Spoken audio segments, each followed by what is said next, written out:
this space means to me is that it's a place where future generations can call the space their home and feel comfortable to be themselves and give them an opportunity to speak out about things that are on their mind and just feel comfortable being themselves.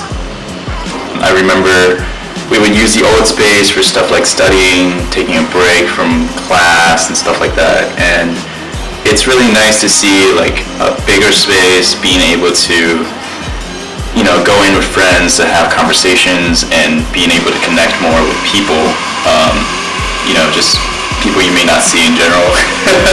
So yeah, I think this new space is gonna open up a lot more newer doors for us. And a new space in this building next to all the other groups, just having a bigger space means more collaboration and more ideas flowing. I think space is the first thing that you need to create community. So yeah, I think it's just the next step in strengthening our community.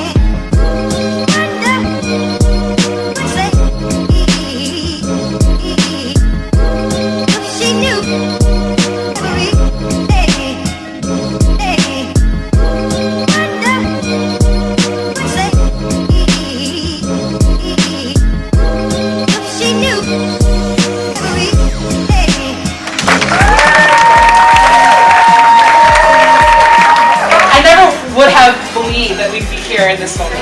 They're fighting to create spaces. Even though now you have a physical space, you still have to fight to create spaces of community, of intellectualism, to continue to keep that fire burning. Because this is really just walls, right? And there's got to be so much more to No one taught them to be coming from a health background in undergrad. No one said, hey, this is what, besides talking about socioeconomic status or, income and poverty and education level, how that affects health. No one really explained all these other factors about how do social identities like religion and gender identity and sexual orientation play into someone's getting into the hospital, getting the care that they need. So Leo said, hey, it wasn't until I came to myself and learning my true identity until I became this graduate assistant for API Affairs. And I've been able to learn more about what it is that our community is experiencing. I think that I'm still completely blown away by walking in. I think that for those of us who saw what it was and who are coming back and seeing what it is, it's just so hard to believe. Even seeing it in those concept drawings, but actually being here, actually walking in and imagining what it could be like for the students to come is still such a shock to me. When I look back at our Asian American timeline, which is still to be completed, the first thing that we have documented is in 1948. That's 68 years ago, and Asian Americans have been making moves for 68 years, probably even more. So what more can we do now? I believe that this is the closing of one chapter in history and really the opening of another one, so let's make the most of it. Interesting times are times of trouble, or times of problems, or times of challenges and things like that. And so, do we really want to not live in interesting times, though? I want to ask you that.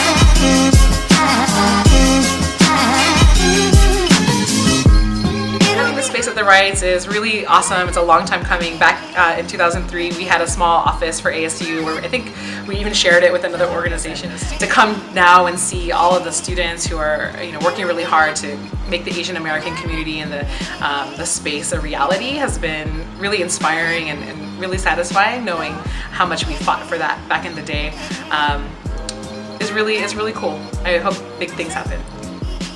Now that this new space is in the Reitz Union, the new, fully renovated Reitz Union, I feel like that means that the higher-ups at UF and whoever else takes what we do at APIA seriously, or a lot more seriously, realizing that we're a resource to the whole community on campus, and the fact that we're at the center of campus now instead of in some old building over in the corner.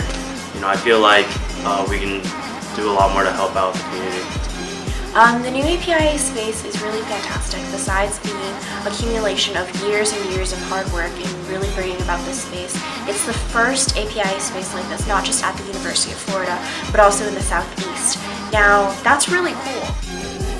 So, in honor of everybody who's contributed a part of the way, we had different representatives that kind of represent the different communities that have brought us to this point.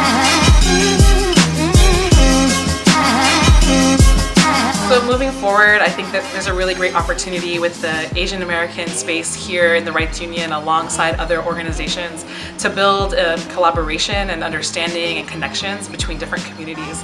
I think it's really important to have a specific space to build as Asian Americans, but even more so to understand that all of our struggles are connected.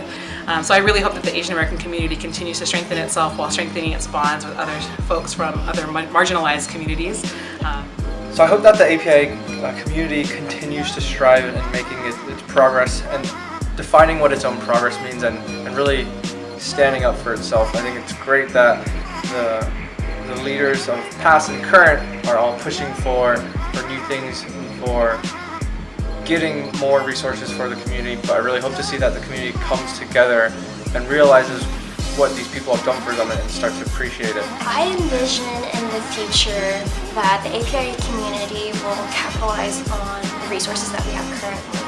So, the APIA director, the student organizations, our programs, I think that we could capitalize on what we have currently and expand our voice and our footprint on campus to help other communities understand where we are and better integrate ourselves. So I hope that the APIA community really takes advantage of the abundance of resources that are now even more easily accessible to them. I really want to see everyone inspired by the work that's being done here and then the work that's being done in all sub-orgs to really just get out there and kind of make a difference, make more of a statement, get your voice heard. In the future, what I would like to see out of the APIA community here at UF is just overall increased understanding, awareness, appreciation of the past, and thus engagement for the future. I feel like right now, a lot of the times as students, as often second or third generation students, we don't really know the Asian American history. Just because the way that schools are and history books are written, but here at UF with the APIA space with Asian American Studies minor classes that are being offered, we have the opportunity to really take that. So I would like to see overall more people being educated about our history and thus taking it a step further, not just being students who are living within a system, within a university, but students that are actively engaging in the system, engaging this university and making it know the contributions that APIAs can make. So these individuals, along with those who couldn't come today, have helped and contribute to the success of this space. After 16 years of lobbying, advocating, planning, and working, the day that our university funded space for APA has come. So, and we are also the first in the Southeast region to accomplish this. This is actual history that will be written and documented and savored, and it's important for all of our community. 3, 2, 1.